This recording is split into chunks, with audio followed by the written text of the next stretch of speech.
السلام علیکم ورحمۃ اللہ وبرکاتہ۔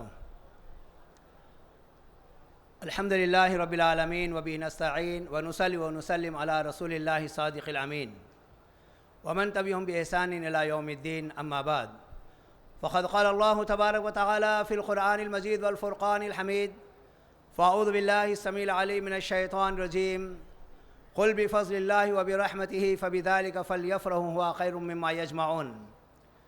صدر اجلاس، ذی وقار علماء کرام، معزز و محترم حاضرین، اللہ تبارک و تعالیٰ کی حمد و ثنا، اس ذات کی تعریف و توصیف جس نے ہم تمام کو کتاب اللہ سنت رسول کی باتیں سننے کے لیے اس اہم مقام پر اکٹھا فرمایا۔ اللہ تعالیٰ ہمارے جمع ہونے کو اور کتاب و سنت کی باتیں سننے کو قبول فرمائے۔ درود و سلام ہو ہمارے اور آپ کے آخری نبی جناب محمد رسول اللہ صلی اللہ علیہ وسلم کی ذات گرامی پر۔ اللہم صلی علی محمد وعلی آل محمد کما صلیت علی ابراہیم وعلی آل ابراہیم انک حمید مجید۔ اللہم بارک علی محمد وعلی آل محمد کما بارکت علی ابراہیم وعلی آل ابراہیم انک حمید مجید۔ معزز حاضرین، انتہائی مختصر وقت میں مجھے اپنی بات آپ کے سامنے رکھنی ہے۔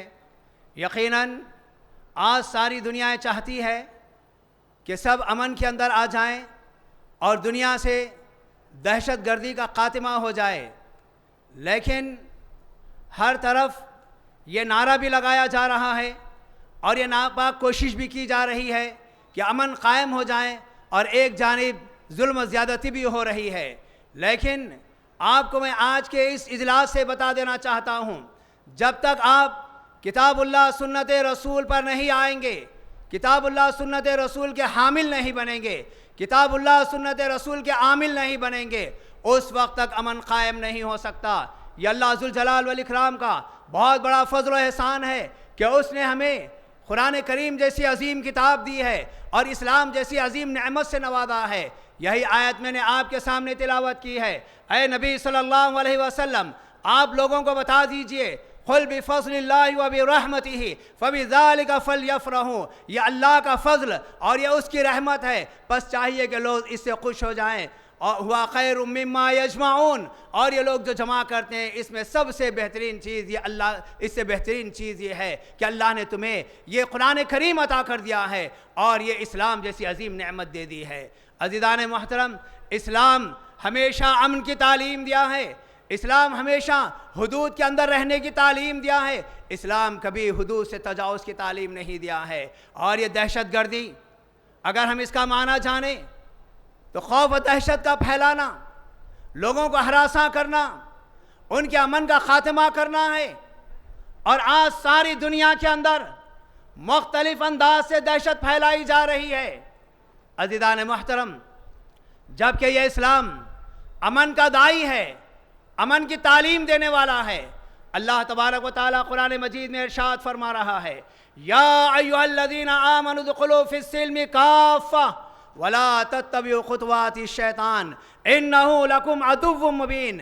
اے ایمان والو، اسلام کے اندر پورے طریقے سے داخل ہو جاؤ اور تم شیطان کی اتباع اور پیروی مت کرو، یقیناً یہ شیطان تمہارا کھلم کھلا دشمن ہے۔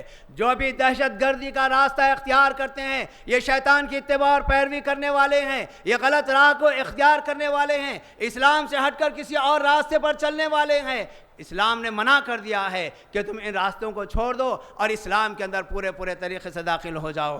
آئیے عزیزان محترم، اسلام نے تو یہاں تک کہ اگر کوئی اس دین اسلام کو قبول نہیں کرتا، اس سے زبردستی اسلام قبول کرانے کے لیے بھی تیار نہیں ہے۔ اللہ ذوالجلال والاکرام کا فرمان ہے، لا اکراہ فی الدین قد تبین الرشد من الغی، صاف بتا دیا گیا ہے اس دین کے اندر کوئی زبردستی نہیں ہے۔ اگر کوئی اس دین کے پیغام کو خوشی سے قبول کرتا ہے بہتر ہے، زبردستی اسے اسلام بھی قبول نہیں کرایا جا سکتا۔ اور یقیناً ضلالت کے بدلے میں ہدایت واضح ہو چکی ہے۔ آئیے عزیزان محترم، اللہ تبارک و تعالیٰ نے قرآن مجید میں صاف طور پر فرما دیا، وَلَا تُفْسِدُوا فِي الْأَرْضِ بَعْدَ إِصْلَاحِهَا، اس زمین میں اصلاح کے بعد تم فساد کی کوشش مت کرو۔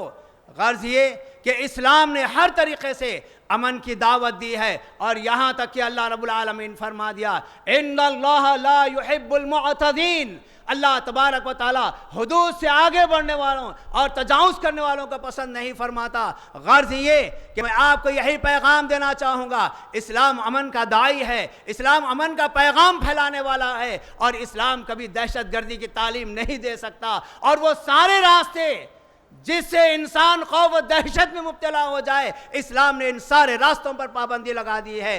اگر کوئی بندہ اسلام کو قبول کر لیتا ہے، یقیناً وہ امن کا علم بردار بن جاتا ہے۔ غرض یہ کہ میرا وقت ختم ہو رہا ہے، میں اللہ ذوالجلال والاکرام سے دعا گو ہوں کہ اللہ تعالیٰ آج کی اس کانفرنس میں ہم جو حاضر ہوئے ہیں اور 2 دن سے مسلسل کتاب اللہ سنت رسول کی جو باتیں سن رہے ہیں، اللہ ہم تمام کو اس پر عمل کی توفیق عطا فرما۔ اور میں جمعیت اہل حدیث حیدرآباد بلکہ پورے تلنگانہ کی جمعیت کی جانب سے اس کانفرنس پر مرکزی جمعیت اہل حدیث کے ذمہ داروں کو مبارکباد پیش کرتا ہوں، اور اللہ رب العالمین سے قوی امید رکھتا ہوں کہ کانفرنس اسی طریقے سے کامیابی کے ساتھ اپنے اختتام تک پہنچے گی۔ السلام علیکم ورحمۃ اللہ وبرکاتہ۔